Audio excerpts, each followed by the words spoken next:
त्याचा मुलगा मेलाय त्याचं फर्स्ट इन्फॉर्मेशन घ्या मॅडम, आम्हाला कागद द्या. सिद्ध करा कोण नाही.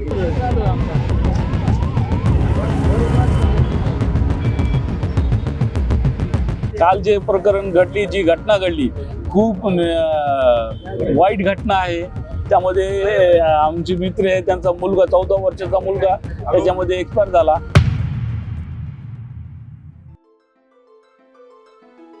बीड शहरातून एक अत्यंत धक्कादायक आणि हृदय पिळवटून टाकणारी घटना समोर आली आहे.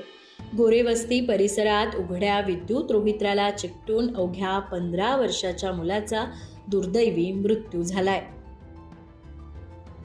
ही घटना बीड शहरातील गोरेवस्ती भागात घडली. शेख अवेद शेख परवेज असं मृत मुलाचं नाव असून तो परिसरात इतर मुलांसोबत खेळत असताना त्याचा स्पर्श उघड्या असलेल्या विद्युत डीपीला झाला आणि त्यातच त्याचा जागी मृत्यू झाला. बघा, बीड जिल्हा हा पहिला सेन्सिटिव्ह आहे. ही घटना इतकी मोठी, डायरेक्ट हा मी तर सरळ हा खून आहे माझ्या दृष्टिकोनातून. कारण की विद्युत कर्मचाऱ्यांना वेळोवेळी आमच्या मार्गदर्शक मुजीब भाई यांनी वेळोवेळी त्यांनी सांगितलेलं, प्रशासनाला विनंती केलेली आहे किंवा डिप्या ज्या उघड्या आहेत त्या बंद करणं आवश्यक आहे. त्याचे ते दरवाजे बंद करणं आवश्यक आहे.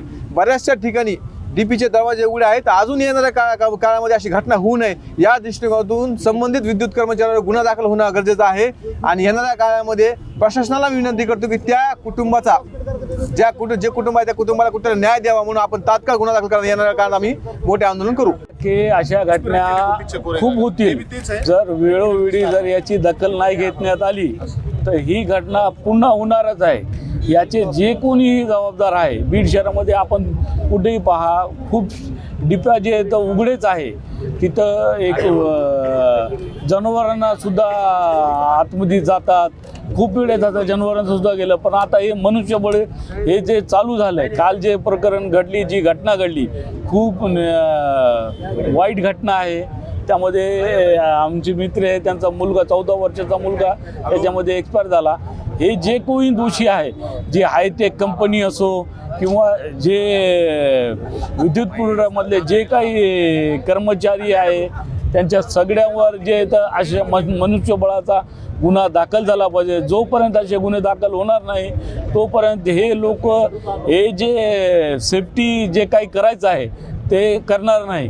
असे जर गुन्हे दाखल झाले तर येणाऱ्या भविष्यामध्ये अशी पुन्हा घटना होणार नाही. यासाठी आपण जे तर हे सगळे आंदोलन करतोय.